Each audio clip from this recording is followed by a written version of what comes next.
Well, first of all, congratulations to Purdue winning the Big Ten title, and we got a heck of a club and deserve to win.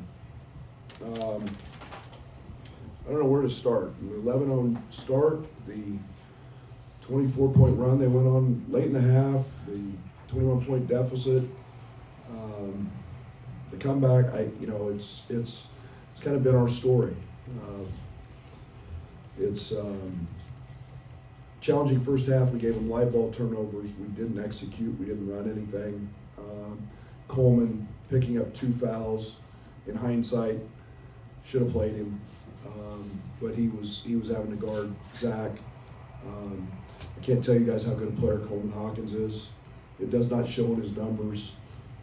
Find me the last time Zach Edey was -10 being on the court. Coleman Hawkins was +12. Coleman guards him, facilitates offense, played the point for us in the second half, and he was tremendous. But gave him live ball turnovers. We guarded the second half. We settled in and looked like a really good basketball team, making them guard us. We just held the best offensive team in the country to 29% and no threes. And the one thing you can't do in this building especially is give up transition threes. I thought Newman was terrific today. And again, you add Newman to Zach, and I thought we did a great job on Moyer, taking him completely out of it. But it was live ball turnovers was the story of the first half, and then great fight. Sincere Harris, Ty, Luke Goody all sparked us off the bench, and then we come back, get it tied, and we did not execute anything coming out of the timeout. We had a dribble entry play for Matt. Coleman went the wrong way, and we just weren't able to play out of it. But that's on me. I gotta be better than that. I thought Terrence got fouled on his drive. I saw his hand just fly back after he got raked. I thought the Morton kid fouled him. But you're not going to get those calls on the road. But my hat's off to Purdue, and now it's off to the Big Ten tournament.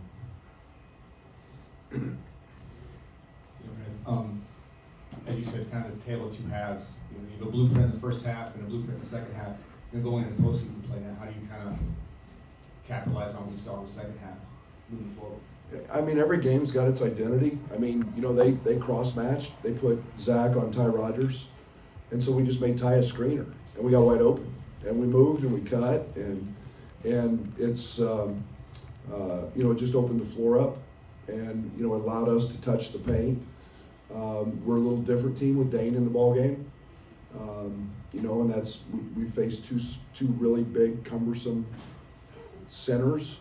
So we've played 5 out, and that's been very, very good for us to do that. Every game's got its own identity. You play Nebraska or Iowa or somebody, and it's a different animal. So it's just what worked tonight.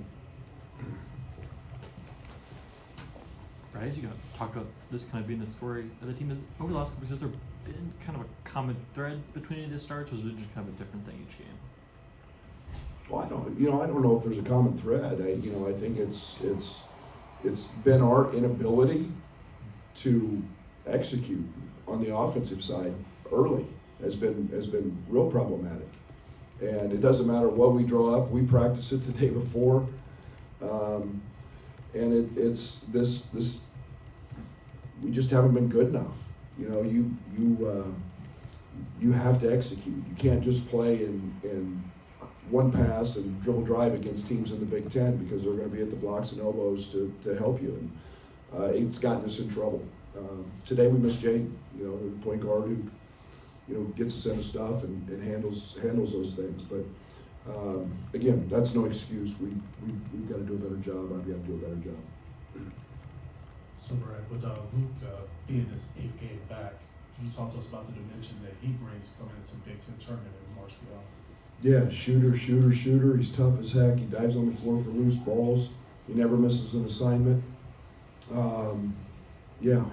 I mean, today's how I envisioned Luke all year. You know, he did everything that maximized his ability. He got overzealous one time on a dribble drive. It's not really his deal, but man, he does everything right. He does everything everything to help his team win. Coach, Purdue was very aggressive in the passing lanes with their deflections and enforcing those turnovers. Just how do you combat that when they're getting deflections the way they do? Toughness. We've seen that from multiple teams. I'm not sure it was as much their defense as just our inability and panic. We never settled down. We just, when we did enter it, first play of the game, we've run 100 times. We still haven't run it yet. You realize I'm setting my ass at a press conference. We still haven't run the first play of the game yet. We drew up. And, that's a pretty big problem when we're not disciplined enough yet to run stuff. And you can't let a little ball pressure bother us. So, we've handled it. Coleman gives us that nice option. Second half's much better. And then we're 5 out, we're playing, and Ty Rodgers can handle the ball. We could have put him in, bringing the ball up all night against Zach Edey. Ty's been a backup point guard for us. So it's my fault first half. First half's all me. I just was,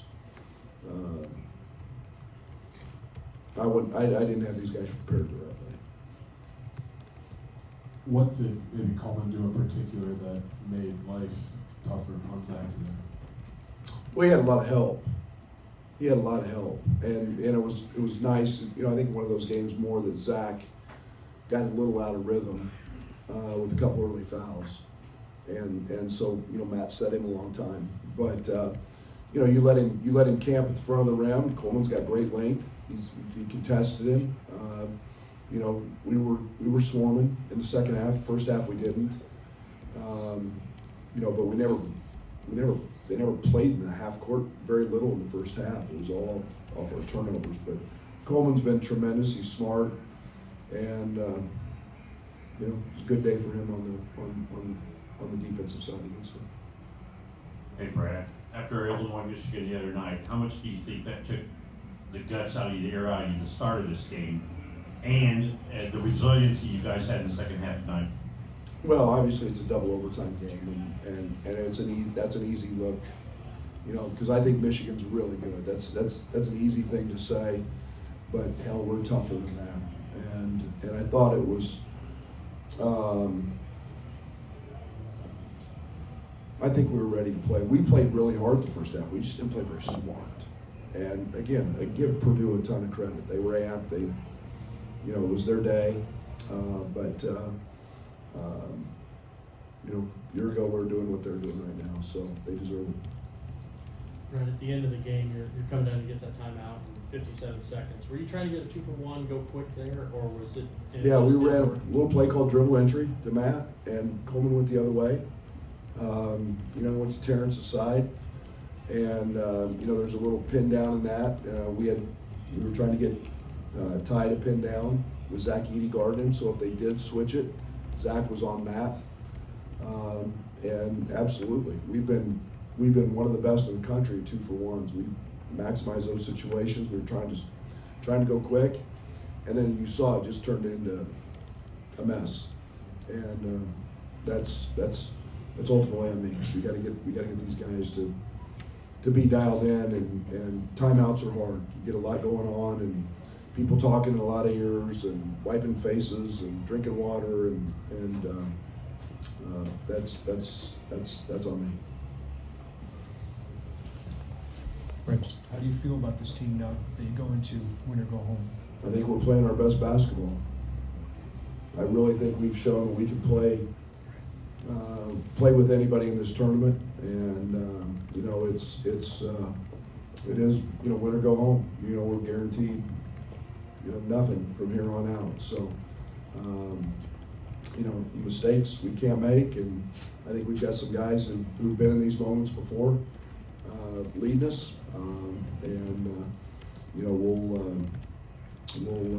we'll go fight. I know this. I wouldn't want to play us. Brad, have you noticed anything in particular in those moments when you're down 24 to play, just having a lot to this season? Is there guys stepping up in those leadership roles in those moments? What flips that switch for you? When I figure that out, I'm gonna write the book, and no, they're resilient, they're tough, you know, they're really good players, and it's a matter of, you know, we've gone through everything, Brett, in terms of plus minus with certain fives on the floor, OERs with certain fives on the floor, what it looks like, and there's no true connection. I mean, you know, tonight it was with Dane, with the small ball lineup.